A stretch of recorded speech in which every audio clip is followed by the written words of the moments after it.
Welcome to the 20th Annual Gold Derby Film Awards. Today we're announcing nominations in 22 categories.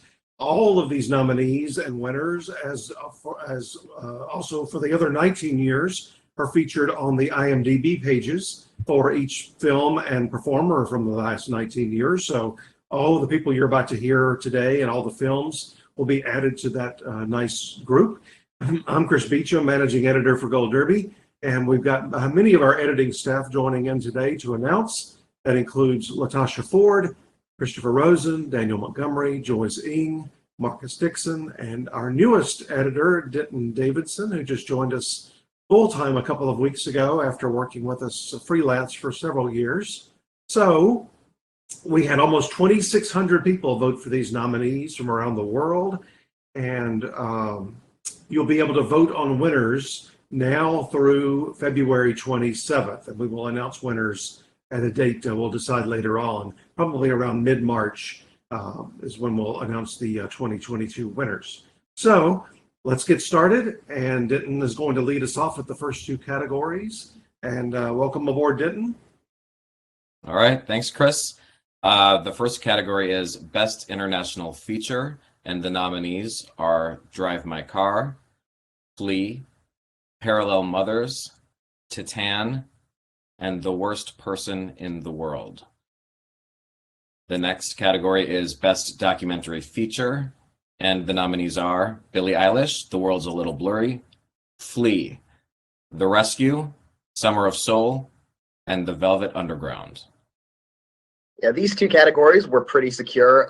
International Feature was especially pretty locked into these five. There were about 100 points between fifth place and next in line, which was The Hand of God and A Hero right behind that.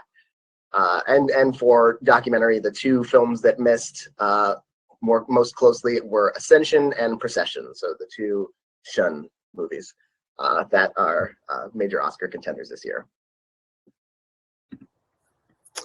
All right, so next up is Best Animated Feature, and the Gold Derby nominees are Encanto, Flee, Luca, The Mitchells vs. the Machines, and Raya and the Last Dragon. And the nominees for Best Visual Effects are Dune, Eternals, The Green Knight, Shang-Chi and the Legend of the Ten Rings, and Spider-Man No Way Home. Lots of Marvel love there. Yeah, and no surprises in animated feature. These five were pretty indomitable. Sixth place was Belle, several hundred points out of a nomination. Then The Summit of the Gods in seventh, and Sing 2 in eighth. Visual effects was interesting. I'm a little surprised Matrix Resurrections just missed in sixth place. And also a couple of the major Oscar contenders. Godzilla vs. Kong was in eighth. No Time to Die in ninth. So this was an interesting lineup, and I'm excited to see Green Knight get in anywhere. So. Mm-hmm. All right, and for the Best Sound category, the nominees are Dune, No Time to Die, A Quiet Place Part 2, Tick, Tick, Boom, and West Side Story. And the next category would be Best Production Design. And those nominees are Dune, The French Dispatch, Nightmare Alley, The Tragedy of Macbeth, and West Side Story. Yeah, the sound nominees were pretty locked in. There were about 100 points between fifth place and CODA, actually, which was in sixth place. And then we had The Last Duel and Power of the Dog on Spider-Man in seventh, eighth, and ninth. And for production design, it was really close for that last spot. There were 11 points between our fifth place film, which I will not reveal, and Belfast, which just missed. Power of the Dog, Spencer, Green Knight also got a lot of votes. They were not. Next, we have the music categories for Best Original Song. Be Alive from King Richard, Dos Oruguitas from Encanto, Just Look Up from Don't Look Up, No Time to Die from No Time to Die, and So May We Start from Annette. And for Best Original Score, we have Don't Look Up, Dune, Encanto, The Power of the Dog, and Spencer. Yeah, best score was close. There was 4 points between The French Dispatch and a nomination for best score. The Lost Daughter was also just like 30 points out of a nomination. Parallel Mothers was like 60 points. So there was a lot of jockeying for position in there. Best song, these 5 were really locked in. There were about 400 points between 5th place and 6th place, which was just missing was CODA, Beyond the Shore. Then you've got Belfast, Down to Joy, and in 8th place, actually, Cruella's Call Me Cruella.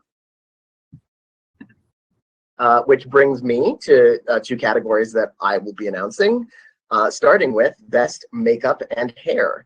The nominees are Cruella, Dune, The Eyes of Tammy Faye, House of Gucci, and Spencer. And for Best Costume Design, the nominees are Cruella, Dune, House of Gucci, Spencer, and West Side Story. So 4 out of 5 in those 2 categories. And for costume design, we had, again, not a close category. 6th place was about 500 points out. It was Last Night in Soho, then Nightmare Alley, and The Green Knight. For makeup, we had actually the closest to a nomination that didn't get in was Titane. And then you have The Green Knight, West Side Story, Being the Ricardos, and Suicide Squad. So interesting to see in some of these cases who just missed. Okay. Hi, Daniel. I'm up here to do Best Film Editing and Best Cinematography.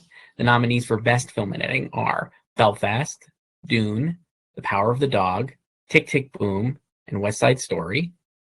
And for Best Cinematography, the nominees are Dune, The Power of the Dog, Spencer, The Tragedy of Macbeth, and West Side Story. For editing, this was a pretty secure lineup of 5. Don't Look Up was about 70 or 80 points out of a nomination. Licorice Pizza was a little further behind that. Last Night in Soho, The French Dispatch, and Titane, again, round out our top 10. In cinematography, we had Belfast missing by less than 100 votes, less than 100 points, so that wasn't too far out. Green Knight also had a lot of support. Passing, which had more support, and French Dispatch and Nightmare Alley rounded out our top 10. So a lot of interesting support there, but no nominations for them. Okay, I'm up next with 2 categories you won't find at the Oscars. The first one is Best Breakthrough Performer. These aren't attached to any particular movie, but in most cases here, I think they all were basically in one movie. Ariana DeBose, Alana Haim, Amelia Jones, Cody Smith-McPhee, and Rachel Zegler. So 4 ladies and 1 man there. And then Best Ensemble, our nominees are CODA, Don't Look Up, Mass, The Power of the Dog, and West Side Story. So not only 2 of those are nominated at SAG Ensemble. Yeah, and in Breakthrough, we had other actors who were mostly like in one film that just missed out. Although this was a pretty secure lineup of 5.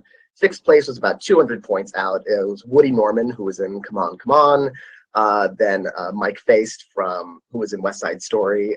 Renata Reinsve from The Worst Person in the World. Jude Hill and Troy Kotzer rounding out our top 10. I was kind of surprised that Troy Kotzer didn't do better given how Amelia Jones made the nominations cut. For Ensemble, we had Belfast was the closest to a nomination. It was actually pretty close. It missed by about 40 points. Then Dune, House of Gucci, Licorice Pizza, and French Dispatch rounding out our top 10 there.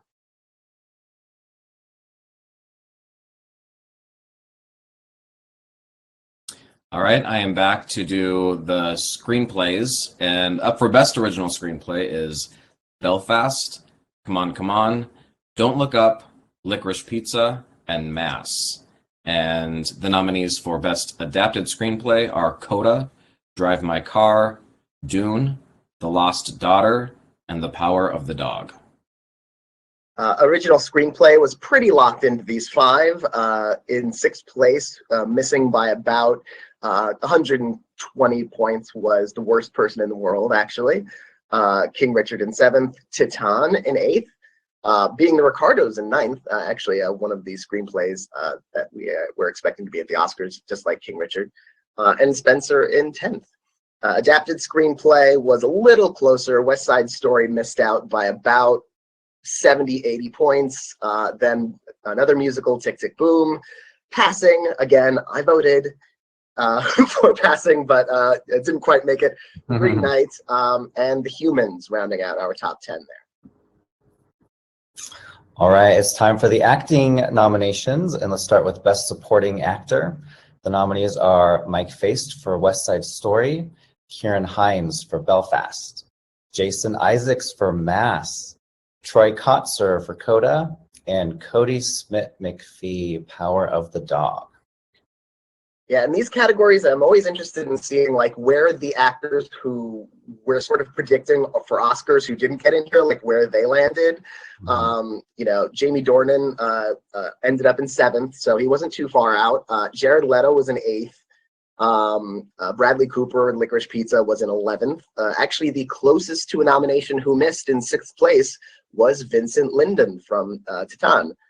So that was a very interesting lineup. I'm happy Troy got in. Next is Supporting Actress. The nominees are Katrina Balfe from Belfast, Ariana DeBose, West Side Story, Ann Dowd, Mass, Kirsten Dunst, The Power of the Dog, and Ruth Negga, Passing. And this was a little bit surprisingly a very locked-in five, because one of the likely Oscar contenders, or at least in our predictions, Anjanou Ellis missed out. She was in sixth place, but actually missed by more than 200 points, so it wasn't really that close. And then we had Martha Plimpton also got a lot of support in seventh, Catherine Hunter, The Tragedy of Macbeth, in eighth, Jessie Buckley, The Lost Daughter, Nina Arianda in Being the Ricardos rounded out our top 10. Where's a SAG nominee, Cate Blanchett? Cate Blanchett actually got more votes for Don't Look Up. She's in 15th for Don't Look Up. She was 19th for Nightmare Alley.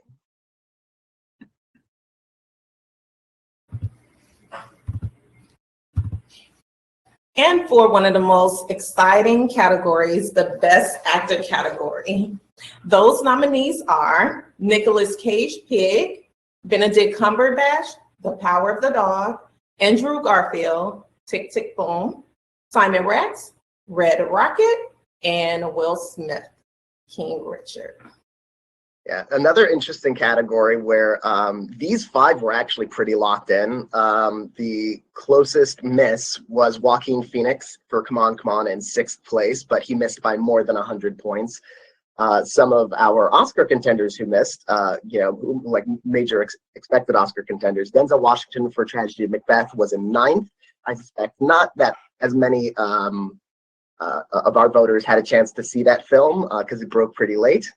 And Javier Bardem got a SAG nomination for Being the Ricardos. He was 14th. And Peter Dinklage in Cyrano was 17th. So, we had our users had their own opinions in this category, which I always like to see. Which brings us to Best Actress, which I will be announcing. The five nominees in this race are Jessica Chastain, The Eyes of Tammy Faye, Olivia Colman, The Lost Daughter, Lady Gaga, House of Gucci, Alana Haim, Licorice Pizza, and Kristen Stewart, Spencer. Another interesting category, a lot of those are likely Oscar nominees, according to our odds at least. Nicole Kidman, who seems like one of the top contenders for the Oscars and at the SAG Awards and beyond, finished seventh actually in our voting. She actually was surprisingly not that close. The closest miss in sixth place was actually Renate Reinsve for The Worst Person in the World. And then rounding out our top 10, Tessa Thompson in Passing, Rachel Zegler for West Side Story, and actually Jodie Comer in The Last Duel. I'm into Jodie Comer for The Last Duel, Daniel. I like hearing that she rated there. But I'm here to do Best Director. The nominees are Kenneth Branagh for Belfast, Jane Campion for The Power of the Dog, Julia Ducournau for Titane, Steven Spielberg for West Side Story, and Denis Villeneuve for Dune. And in this race, the closest miss, like missing out on a nomination by about 50 points, was Paul Thomas Anderson for Licorice Pizza. We had another foreign language film director get pretty close. Ryosuke Hamaguchi for Drive My Car was in 7th. Pablo Larraín for Spencer in 8th. Lin-Manuel Miranda for Tick, Tick, Boom in 9th. And Maggie Gyllenhaal in 10th for The Lost Daughter. Really kind of a interesting group of, like, I feel like 6 through 10 would have been their own really exciting Best Director race. That brings us to our 22nd category, which is Best Picture. And the 10 nominees are Belfast, CODA, Don't Look Up, Drive My Car, Dune, Licorice Pizza, The Power of the Dog, Tick, Tick, Boom, Titane, and West Side Story. Yeah, there was a lot of jockeying for position for the last few spots here. Given that there are 10 nominees, things get really close. Spencer is actually the closest miss in 11th place. It had about 70 points out of a nomination. The Worst Person in the World was next after that. Spider-Man No Way Home was 13th. Mass was in 14th. And Come On, Come On was in 15th. Some of the expected Oscar contenders, House of Gucci was 17th. King Richard was in 18th. We were fairly soft on King Richard, our users were. The Lost Daughter in 20th. Being the Ricardos, as you can see from all of our nominations, didn't really factor in. It was 32nd for Best Picture, even though as we're recording this, it just got a Producers Guild nomination. So that's quite interesting. So just to let you know, a few totals. Our most nominated film is Dune with 11 bids. Then you've got, with 10 bids apiece, The Power of the Dog and West Side Story, also with 10. And then we really spread the wealth after that. Next is Belfast with 6 nominations. So a lot of spread wealth, a lot of opportunities for you to support your favorite films. You can vote for the winners at Gold Derby right now. And you can also predict the Oscars, the Critics' Choice Awards, the SAG Awards, the American Society of Cinematographers, Visual Effects Society. So many guilds have announced, and we are predicting vast majority of them. So go and make your predictions, vote for your favorite winners at the 20th Annual Gold Derby Awards. And thank you so much for joining us.